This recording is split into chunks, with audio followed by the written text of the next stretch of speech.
Bienvenue sur DXT School. Aujourd'hui, notre leçon porte sur grammaire. Maîtrise des pronoms français, subtilité pour avancer, C1, C2.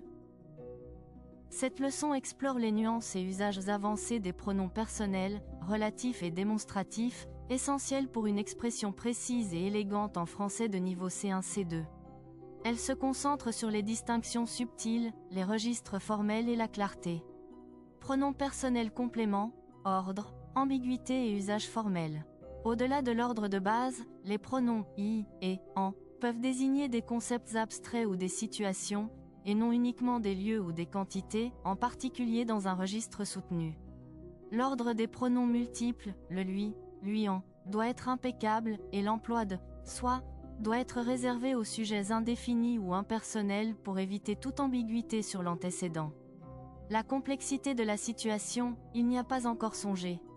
On doit toujours veiller à agir pour soi, et non contre autrui. Pronoms relatifs composés, précision et registre soutenu. Les pronoms relatifs composés, lequel, laquelle, duquel, auquel, etc., sont privilégiés dans un registre formel pour éviter l'ambiguïté, surtout lorsque la préposition est éloignée de l'antécédent ou que l'antécédent est un nom de chose.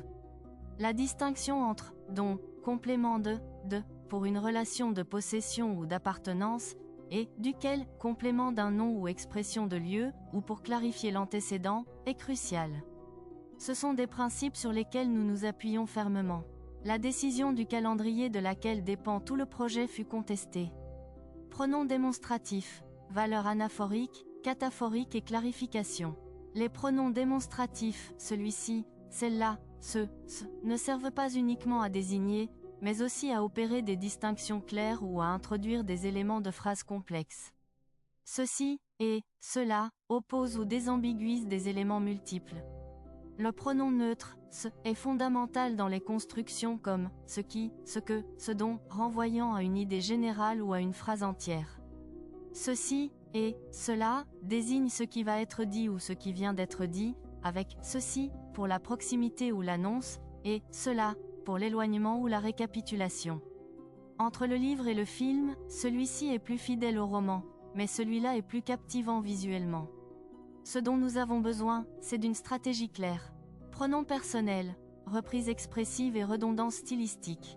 Dans un registre soutenu ou pour l'emphase, il est possible de reprendre un sujet ou un complément par un pronom personnel conjoint ou disjoint. Cette redondance, souvent qualifiée de stylistique, permet de mettre en valeur un élément ou d'insister sur la personne concernée. La distinction entre « il est » pour un attribut spécifique et « il est » pour une généralité est également une nuance avancée. Ce projet, il l'a mené à bien, lui, malgré les obstacles. Courageux, il l'est indéniablement, face à l'adversité. Pratiquez la rédaction formelle, essai, lettres, pour habituer votre oreille et votre œil aux structures pronominales complexes. Soyez attentif à l'antécédent du pronom, surtout avec « dont » et les pronoms relatifs composés, afin d'éviter toute ambiguïté. Lisez des textes littéraires ou journalistiques de qualité pour observer l'emploi nuancé des pronoms dans des contextes variés et souvent sophistiqués. La maîtrise avancée des pronoms français repose sur la compréhension de leurs fonctions au-delà des règles de base. Elle inclut la capacité à utiliser « i » et « en » pour des concepts abstraits, à choisir le pronom relatif composé approprié pour la clarté et le registre, à manier les démonstratifs pour établir des distinctions ou introduire des idées complexes, et à reconnaître les subtilités de la reprise pronominale expressive. Ces compétences sont fondamentales pour une expression précise, élégante et nuancée, caractéristique d'un niveau C1, C2. Passons maintenant au quiz. Écoutez bien la question. Choisissez la forme correcte. La rapidité de sa réaction, blanc m'a impressionné le plus. A. Ce qui. B. Ce que. C. Ce dont. D. Ce à quoi. Alors, quelle est ta réponse? Commente A, B, C ou D dans les commentaires. Si tu as appris quelque chose, mets un pouce bleu.